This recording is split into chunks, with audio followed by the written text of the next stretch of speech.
Welcome to 50 Ways to Succeed at Work, where you hear stuff about ways to succeed even the most well-intentioned colleagues, advisors, careers officers and HR departments may never get around to mentioning. This is episode 9, Non-Verbal. Watch people's body language for essential insights. The interview at GA Systems seems to go well. Mike leaves on a high and reports to his best friend Stephen.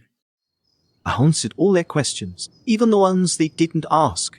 I think they were impressed. I can't wait to put some of the ideas I told them about into action.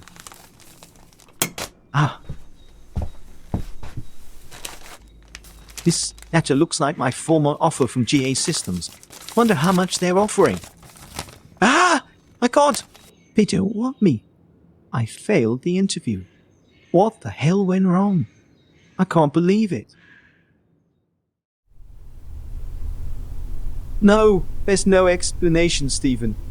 Yes, I did contact the company and all they say is that my face didn't fit, whatever that means. He might never have solved the mystery until a few weeks later, walking near his home, Mike bumps into one of his old schoolmates and they start to chat. He learns that coincidentally his old friend now works for GA Systems, the one that turned him down for that job. It's amazing, Tony, you work for GA Systems. They recently turned me down for a job I quite fancied, though I never really found out why. What do you do there? I work in HR, Mike. Do you want to know what happened about that job? I can tell you it was the talk of the HR department at the time. What do you mean, the talk of HR? Well, it seems you impressed the hell out of most of that interview panel. But do you recall that one of the most important members was the head of the department? Yes, he looked rather a scary individual. He kept staring and staring at me. Very intense. Well, perhaps this explains what happened. He told the panel that you never looked at him in the eye during the interview. He reported that you didn't feel able to trust you somehow. It all came down to body language. There was quite a row about it, but being the boss, the rest of the panel just went along with it, and that was that. Now let's connect Mike's story with your work and search for success. There are 3 main questions people usually have about body language. How can body language affect my work and career prospects? What are the most important things I should know about body language? And how can I improve my body language at work?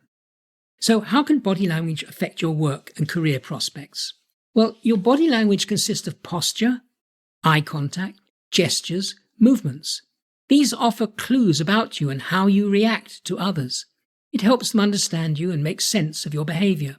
The boss in our story probably didn't realize he came across as a scary individual and just couldn't make sense of the lack of eye contact with Mike.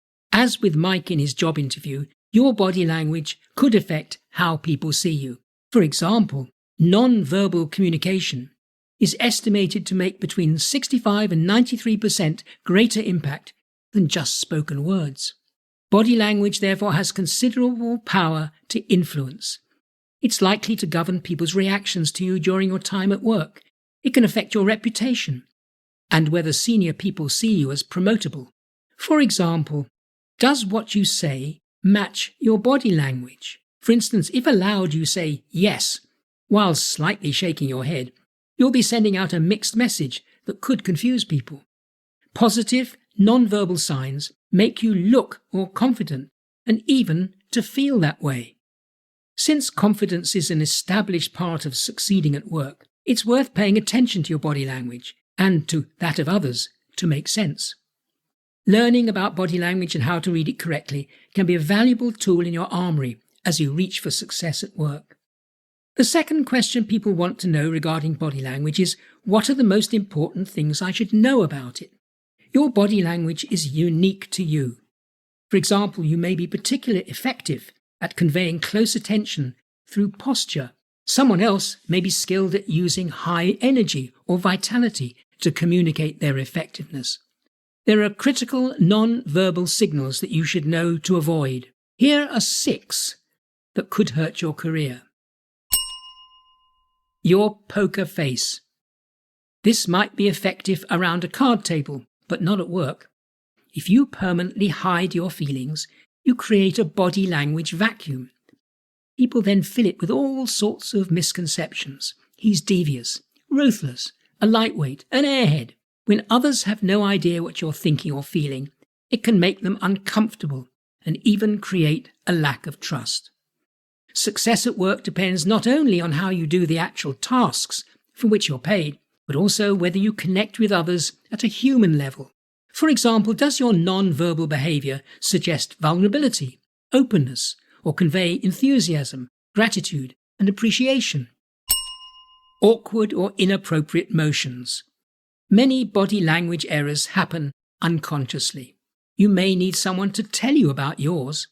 For example, in one organization, an employee had the distracting habit of adjusting his crotch during conversations with colleagues and friends. He was completely unaware of the gesture, but no one felt comfortable enough to tell him about it. When finally someone did, he was shocked, since in all other ways he was intelligent, attractive, well-dressed, and well-groomed. Yet those restless hands were blocking any serious consideration for more senior-level management responsibility. Looking bored. This is a common failing by newcomers at work, yet people can make snap decisions about what you're thinking and feeling just based on your body language. Your appearance of boredom can cause you to miss out on plum assignments. Senior people dish out interesting new work projects to those they feel will be passionate about completing tasks. Slumping down in your chair, looking around distractedly and fiddling with objects could all suggest that you're not energetic or you're unexcited about the work. Your annoying grooming habits. Playing with hair, clipping your nails in public, constantly removing invisible fluff from your clothes suggest a distracted, immature person. Your closed posture. If you tend to keep your arms folded, or you lean back in your chair as if you're not paying much attention, you send the inevitable non-verbal message that you're not being open or receptive. You're nervy and uneasy. Are you a leg shaker or foot tapper? These two can send a negative signal that you're restless, fidgety, anxious, and impatient. People notice and may also see these things as being rude. The third question people want answers to is, how can I improve my body language at work? Improving body language is a continuous learning process, not a one-off quick fix. Start by paying close attention to body language during meetings, watch videos, and read about the subject. In a large organization, you might try asking your employer to let you attend a body language course, or work with a colleague or coach to improve your body language awareness. One crucial aspect of body language is paying close attention to your posture. For example, relax your shoulders, straighten your back, sit upright, learn to show that you're paying attention, and uncross your arms. Easy non-verbal wins come from using your smile, making eye contact, mirroring the other person, and nodding. Where possible, make a habit to exude energy when you meet people for the first time. People often believe that they display higher energy levels when those on the receiving end don't experience it. Check out how others see you on this one. So, what action am I proposing? First, to understand body language, be observant and collect the evidence. Use the non-verbal you detect to improve your communication abilities. And 3, communicate with warmth, not a monotonous tone and dreary facial expression. And my takeaway from all of this? Treat the non-verbal seriously. It will help you respond more appropriately to people and will increase your chances of success at work. You've been listening to an episode of Andrew's 50 Ways to Succeed at Work. For more episodes, subscribe free to my regular weekly podcasts. You can catch up on past ones at the 50ways.site, where you can also become a foundation member with access to e-learning units, further reading links, and the forum, where you can ask questions, share problems, and join a growing community of people who seriously want to succeed at work. Now there's a new book and an audio version called, you guessed it, 50 Ways to Succeed at Work. Buy it at Amazon or the 50ways.site. Unmissable. Thanks for listening, and bye for now until next week.